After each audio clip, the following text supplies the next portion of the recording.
to be heard and to like hold somebody accountable and just against what they feel is a system that is rigged, that is unfair, against like the lack of government intervention, and it just became like the zeitgeist. So to be able to like have the opportunity to capture that and that discontent that was so recent in our lives and so raw was exhilarating for me. Craig, thank you so much for taking the time with us today on the Movie Podcast. We're such huge fans of this movie. We absolutely loved it. Yeah, no, we love all of your work. I think your films always end up on our list of like the best films of the year or the best shows of the year. So thank you. It's very kind. This is awesome.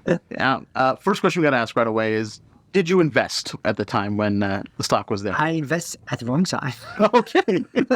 Actually, my son is what got me involved in this whole situation. He was watching Wall Street Bets. He was investing early.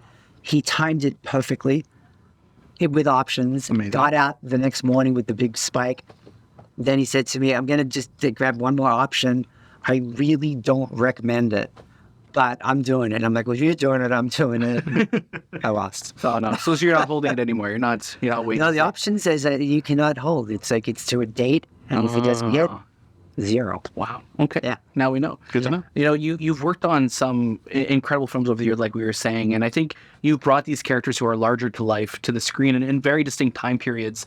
This is a very fresh story. Yes. So I'm curious, what was it like for you to tackle something that just happened that feels so on top of mind for everybody, and how was it different from what you've done before? This was such an intense period for everybody, with COVID, with what was going on in the world, and like the discontent going on, the disparity of wealth, like people really self-evaluating and trying to figure out what's important in their lives, the social causes that were happening, Black Lives Matter in the States.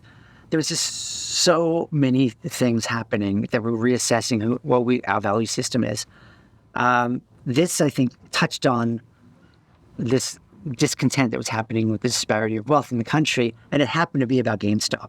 It just happened to be that was the vehicle that people could voice that, and that's why I think it just surmounted this 8 million strong army to be heard and to like hold somebody accountable and just against what they feel is a system that is rigged, that is unfair, against like the lack of government intervention, and it just became like the zeitgeist. So to be able to like have the opportunity to capture that and that discontent that was so recent in our lives and so raw was exhilarating for me. And so like it moved very quickly. We were constantly adapting to new information that we had or discovered along the way, and trying to like really hold on to that frustration and that anger that I felt was going on in the community at the time. Yeah, and you see that throughout the film.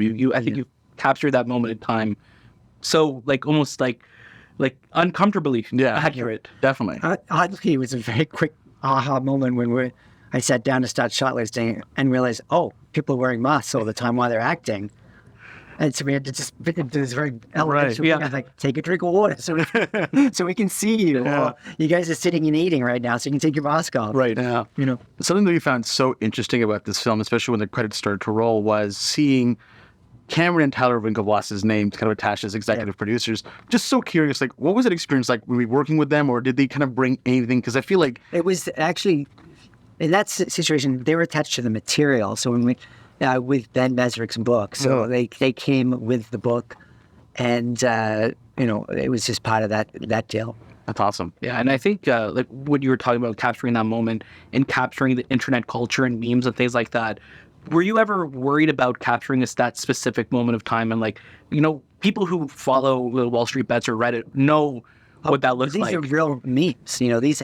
All the memes, all of that footage is all like actual stuff. And that was kind of the joy of making this movie. It's like, literally at one point my son came down and he's like, this Reddit post needs to be in the movie. It's the number one post right now on Reddit, which was the guy drinking his own urine. Oh yeah.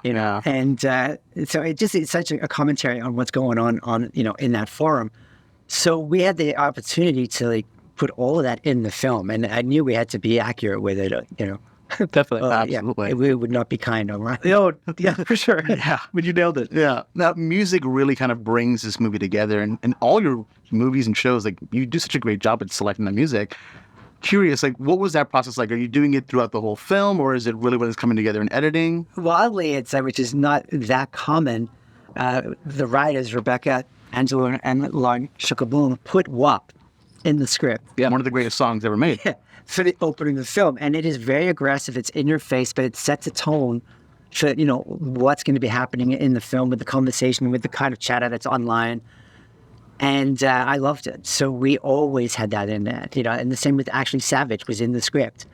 Some of the other songs we would find along the way, but it was great that they set the tone of it with those two songs. Absolutely. Yeah, you certainly did. Yeah. Well, Craig, thank you so much again for your time. We love Thank you, this guys. movie, and we had such a great time talking with you. Awesome. Thank you. I'm very happy you enjoyed it.